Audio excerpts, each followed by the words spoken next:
Era o início do século XX. O ponto de referência para o início da Igreja Cristã Evangélica do Brasil está no ministério de um jovem canadense chamado Reginald Young, que trabalhava na Companhia de Mineração São João del Rei, em Morro Velho, Minas Gerais. Pela graça, mediante a fé em Jesus Cristo, testemunhou acerca de nova vida para um outro jovem, o engenheiro britânico Frederick Charles Glass. Ambos deixaram seu trabalho e foram para a cidade de São Paulo, onde iniciaram um projeto de evangelização.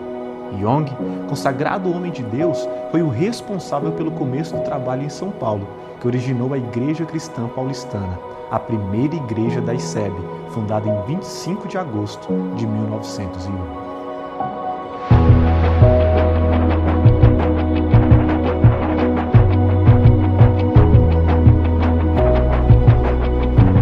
A firmeza do Sr. Young, aliada ao espírito pioneiro do Sr. Glass, resultou numa expansão admirável do Evangelho para os estados de São Paulo, Minas Gerais, Rio de Janeiro, Goiás e aqui, no Paraná. Frederick Charles Glass, excelente colportor e evangelista, fundou várias igrejas cristãs evangélicas em todo o país e colaborou para a plantação de igrejas de muitas outras denominações através do evangelismo e testemunho. Em seu livro, Aventuras com a Bíblia no Brasil, o Sr. Glass conta de sua chegada à cidade de Santos, São Paulo, junto com seu amigo José. A história narra que estavam na cidade há quase 2 meses e ninguém ainda havia feito uma decisão definitiva por Jesus Cristo. Após orações e discernimento do Espírito Santo, o espírito maligno foi repreendido e em 2 semanas, 7 vidas foram convertidas ao Senhor.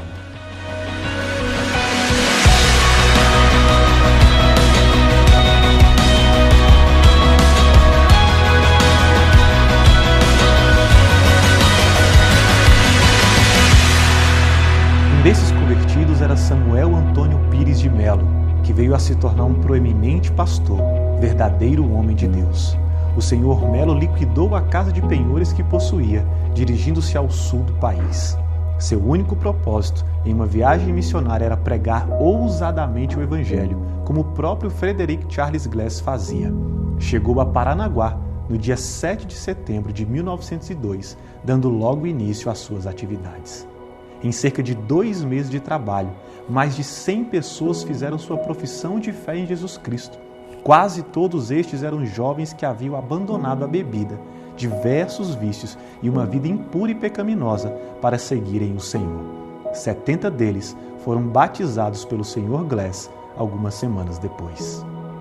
Vários outros homens e mulheres, como Arquibaldi McIntyre, sua esposa Margarida, João Arantes Costa, Gessé Pereira de Alcântara, João Batista Cavalcante, Antônio Rodrigues da Silva, John Barnett e Ana Barnett, Oswaldo Moreira, Antônio Augusto Varício Júnior, Arthur Wesley Arquibaldi, Arquibald Tipple, Valdelício Almeida Silva, Natalício Leite e muitos outros foram usados por Deus para escrever a história da Igreja Cristã Evangélica do Brasil. Claro que essa história continua sendo escrita. Há homens e mulheres, pastores e educadoras cristãs se deixando gastar pela causa do reino de forma denominacional. A Igreja Cristã Evangélica é uma denominação histórica, com tradição, com uma confissão de fé e teologia reformada. E toda história começa com uma visão. Há 119 anos, nascia no Brasil a Igreja Cristã Evangélica. Outros planejaram há décadas, oraram por esse momento. E eu, junto com minha esposa e filhos, estamos colocando em prática o que esses irmãos começaram no passado. A Fernanda tem dado total apoio com os nossos filhos, o Daniel e a Mariana, entendendo a minha ausência muitas vezes. Sempre com muita oração, planejamento e a convicção de que a fidelidade à palavra de Deus é suficiente para a transformação de vidas, da cultura, da cidade, começamos, ou melhor, retomamos a nossa história no Paraná, em Curitiba.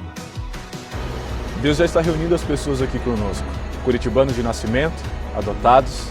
Nós acreditamos que a Igreja Cristã Evangélica de Curitiba será um lugar onde as pessoas serão amorosamente pastoreadas, alimentadas. Encontrarão Jesus Cristo na centralidade do sermão, da música e a adoração. Estamos com grande expectativa para servir com outros aqui em Curitiba. E muitos passos já foram dados em direção à visão que Jesus compartilhou conosco: ser uma igreja saudável para uma cidade viva.